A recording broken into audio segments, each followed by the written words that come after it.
Thank you very much, and I'm very glad to get the opportunity, and I want to thank the Social Democrats for putting this motion before us here today, because it's certainly very timely, and as we're aware of the budget next week, and I am and have been appealing to the government to get rid of the cap, or the need for people that are essentially caring for loved ones, caring for human beings.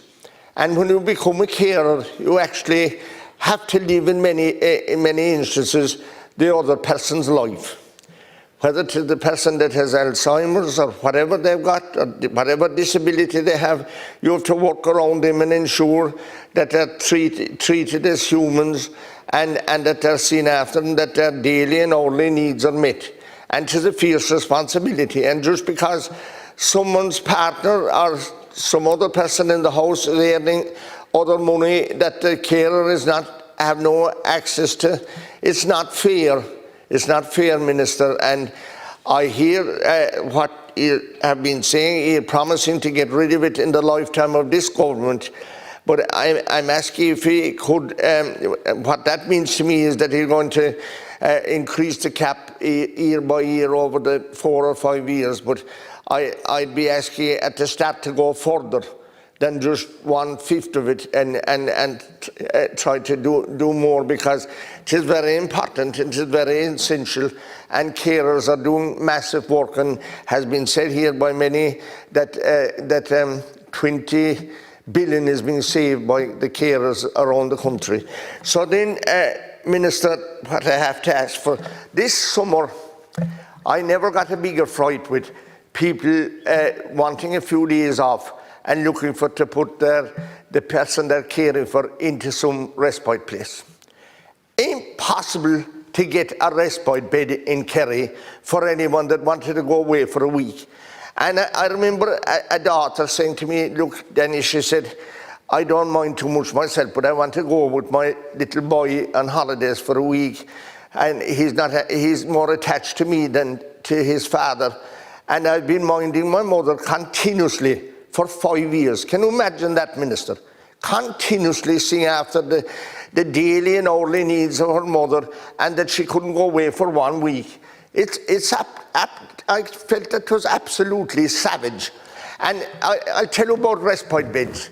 Take the area from make the bridges where we turn off the N22 for Kilgarvan, all that territory, down through Kilgarvan, Kimere, Sneem, Castle Cove, and back into Cahardannel. We've only one respite bed in Kimere Hospital for that service. One hospital bed. And people are supposed to get 4 weeks in the year, but there's no way. You'll only get 1 week.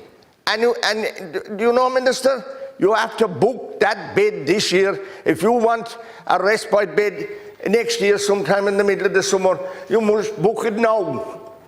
Can you imagine that, Minister?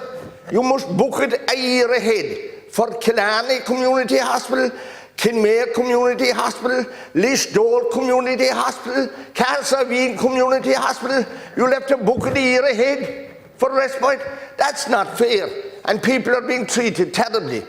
And I'm asking to look into that, because the beds are there, but I know the staff aren't there. And that's what needs to be addressed.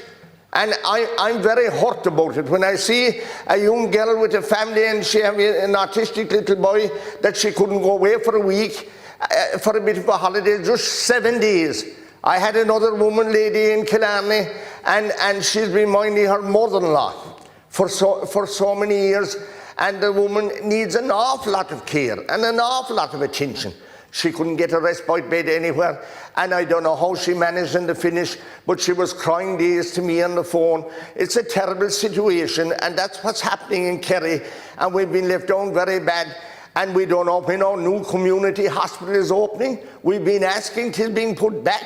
And why I'm asking so seriously about that, because there are other plans for the old district hospital, and for the grounds of St. Finian. We don't have a primary care unit. We've been promised for so many years. for a primary care unit in Killarney, and we're still waiting. Look, I know Deputy Cahill is here, and he has time as well.